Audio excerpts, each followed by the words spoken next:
Introduction to data structures. Data structures are fundamental concepts in computer science that allow us to organize and store data effectively so that we can perform operations on them efficiently. Just imagine that you have a bunch of data and you want to store it in such a way that you can easily access, manipulate, and manage it. Data structures provide a way to organize and manage data in a structured manner.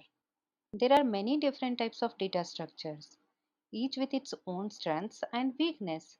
Some common data structures include arrays, linked lists, stacks, queues, trees, graphs, hash tables.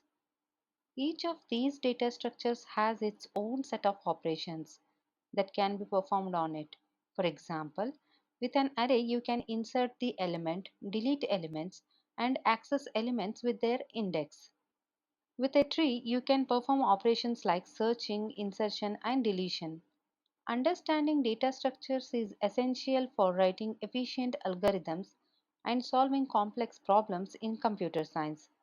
They are building blocks upon which many algorithms and applications are built. So overall these course you will be learning different type of data structures along with the programs to implement them. In the next video we will learn about the types of the data structures.